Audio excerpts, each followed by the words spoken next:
Hi folks, how are you doing? I am the Reverend Danny Crosby, Unitarian minister serving congregations in Altrincham and Urmston in the northwest of England. I do hope that you are finding the love and that you're able to witness the blessings in life in these challenging times. It's been hard, my friends, but we are all in this together, and there is hope too. Life is opening up once again. So I'm offering these devotions as my little bit of hope, playing my role, being a part of the solution. They are offered as a balm for the heart, the mind, the spirit, and the soul. Today's devotion is titled, "One Good Word is Bread for 1,000." So I invite us to still ourselves in silence. Let's invite a loving presence to be here amongst us and to awaken from deep, deep within us all. I have lit the flame of freedom in this cup of love, acceptance and belonging. Come enter this time and space and enter in the spirit of love. Know that you are welcome. You are welcome whoever you are, wherever you have been, wherever you may well yet be. Know that you are welcome as you are, exactly as you are this moment. In this time may we be reminded of our highest aspirations and be inspired to bring our gifts of love and service to the altar of humanity. May we know once again that even in this time of physical separation, that we are not isolated beings, but that we are connected in mystery and miracle, connected to the universe, to one another, to all life. Let us live in the spirit of love.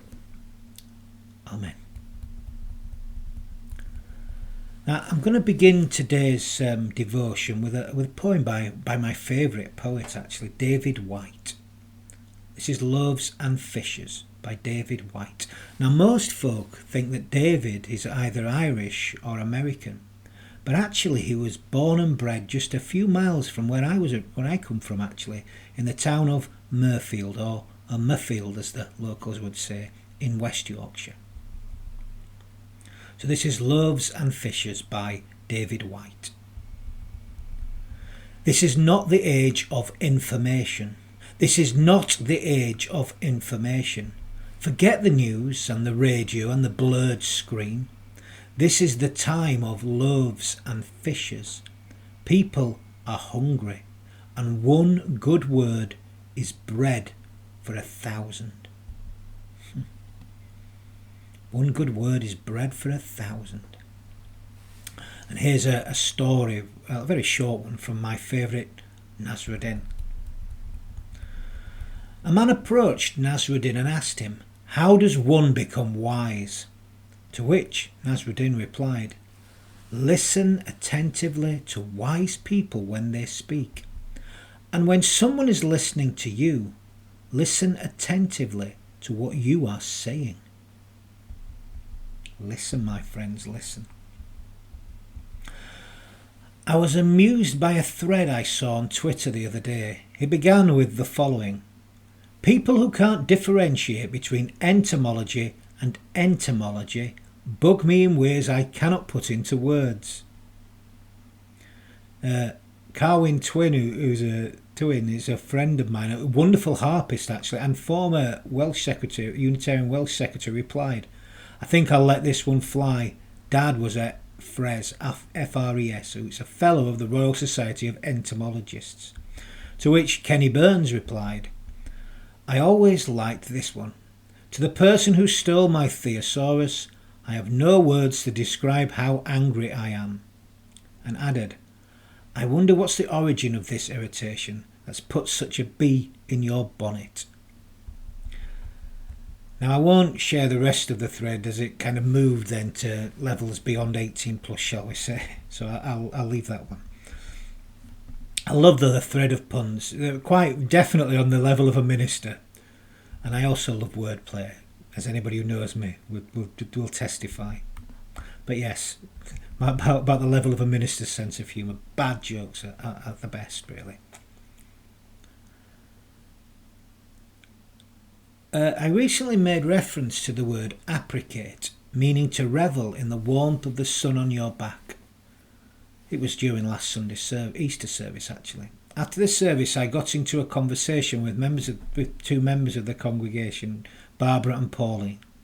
They told me that the weather presenter, Owen Wynne Evans, had made a reference to the word or a similar word, but pronounced differently to how I was pronouncing it. But it seemed to share the same linguistic root.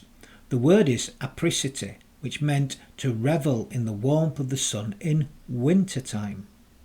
Well, winter seems to have returned, doesn't it? After all we were talking about recently.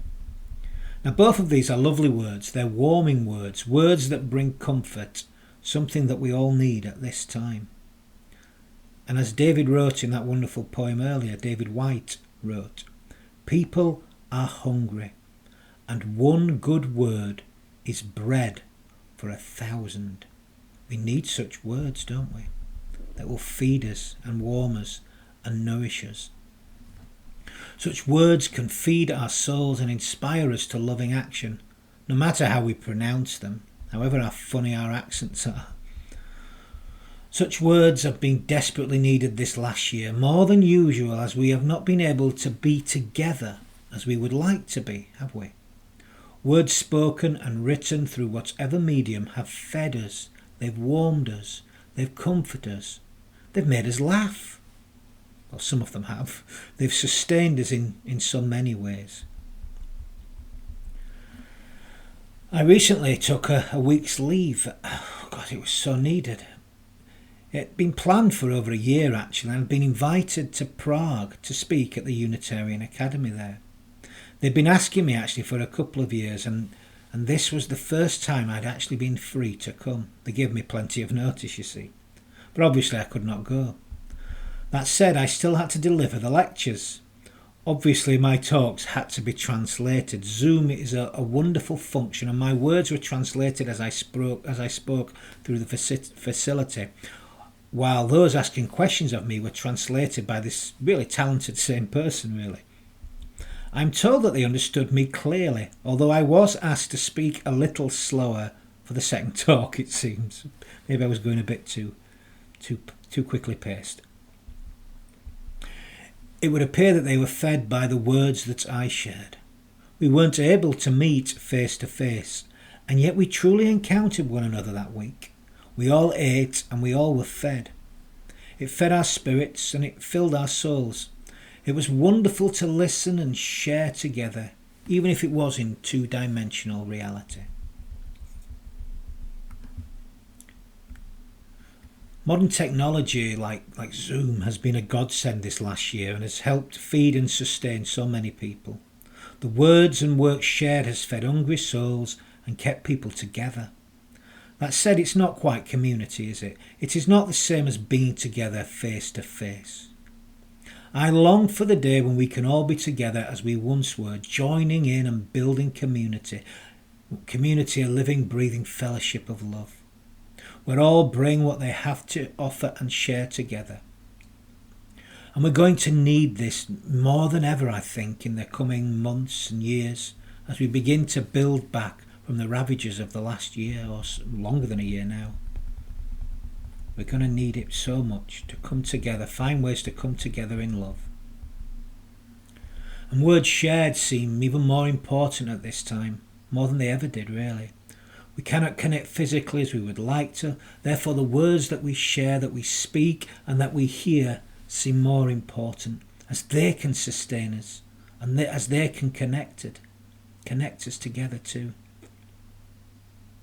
And it's not just about speaking the right words, but hearing them too, truly listening when others speak, and listening to yourself when you speak.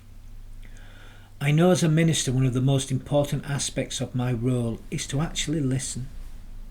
I spend most of my time actually listening to people, listening to life, and listening to what I believe is at the core of all life. We feed one another as we share, as we speak and as we listen.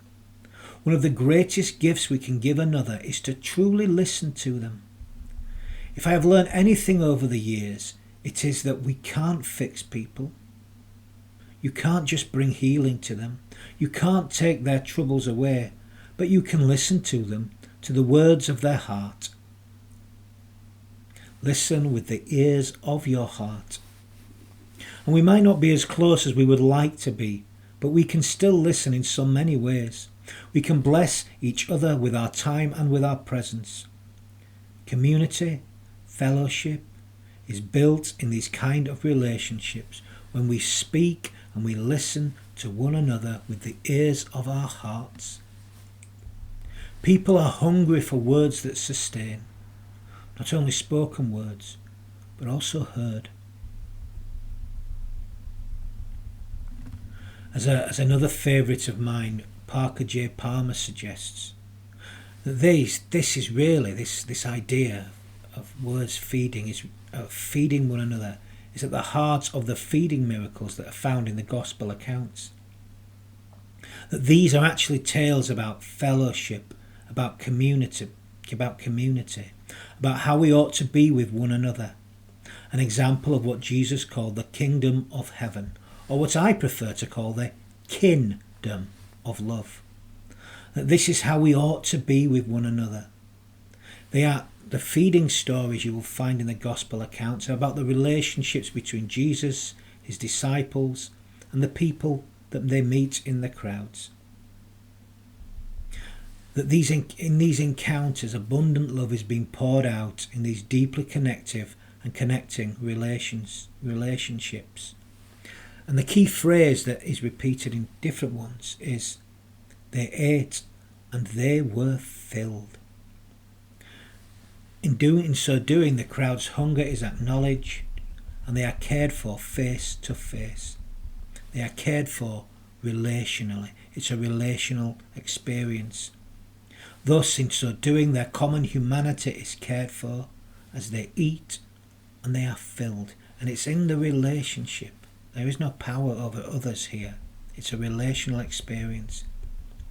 They deeply care. Deep care is being expressed and experienced here. An important word, care, a word we need to hold in our hearts. And the word care has an interesting etymology. Its origin is the Old English word caru, meaning sorrow, anxiety, grief, as well as burdens of mind, serious mental attention. From the Proto-Germanic word caro, meaning lament, grief, care. To really care is to truly feel another's sorrow, to cry out with them, and to truly be with them. To care is to truly empathise and not merely sympathise. To truly care is to be with another. It's about meeting another in common human relationship. And you know what? It hurts to care, which is why so often we turn away, because it hurts too much. No one likes to feel powerless, and to care is about recognising our singular powerlessness at times in our lives. And it's also about recognising the healing power that can begin to grow from the powerless state. It begins in powerlessness, but it doesn't end there. It's important we don't stay there. As we recognise our common grief and as we share together, the healing comes in that space, in that relational space, as we share together. As we feed one another, as we hold one another, maybe not physically at this time, but with our time and our attention and our words and our listening with the ears of our hearts. No doubt many of us have at times felt a sense of disconnection over this last year, have felt lonely, have felt cut off, have felt that life is not feeding them as it once did, and that they have felt unable to feed others as they once did. There is a real need to find ways to feed and be fed. Again, as David White wrote in the earlier poem, people are hungry, and one good word is bread for 1,000. We need to feed and we need to be fed. We need to speak these words for others to hear, and we need to listen to them when they are spoken to. We don't need to necessarily answer. Sometimes there is no answer, but we need to listen. We need to care. We need to bear witness. Give people your time. Lend them your ears and your hearts. Being listened to, and especially being accepted and understood, is so vital to all of us, really. I have noticed this particularly in the grief group I host. Whenever a new person attends, the one common feature for everyone is this sense of loneliness that they express so deeply from their hearts after their loved one has gone. How they feel unheard by others, like their words are not being accepted, or that others are tired of hearing about their loss. And the beauty of the group is that each can come and speak freely and are truly accepted. I have witnessed some moments of deep connection with the group. I have truly seen love incarnated in the sharing. I noticed it once again on the Zoom meeting this past Monday evening. But I notice it in all the groups we host and the interactions that are slowly beginning to happen again between people. I'm noticing it a lot. People are listening and they need to be heard. People are hungry, and one good word is bread for 1,000. We all hunger for purpose and for meaning. As Viktor Frankl pointed out, we are driven by a will to find meaning and purpose. And I would go further and suggest that we're also driven to find companionship. We need to share our words or our souls will starve. I have discovered, and I keep on discovering, that our deepest pangs are not satisfied by the food that is laid on the table, but in the relationship that occurs as we feed one another. For this is fellowship, a living, breathing fellowship of love. And that's the point of religious community, or at least a free religious community such as the Unitarian congregations I serve. I see that as our primary, most important purpose. That's what we're here for, I believe.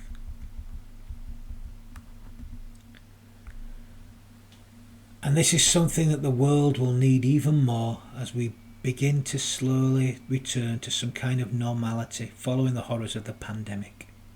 Let us be prepared for it, and let us be there for one another.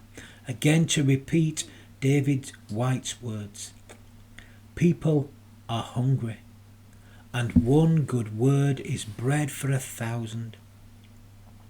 But we need to speak these words in love, and we need to listen to one another as we share what is in our hearts, and as we truly care, as we speak the language of the heart, and as we listen with the ears of our hearts.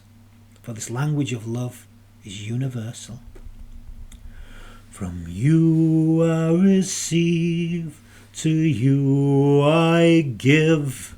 Together we share, and from this we live.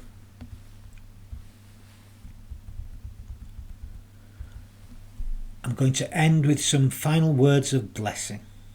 You know, we don't bless enough, and we ought to bless more, and everyone can bless.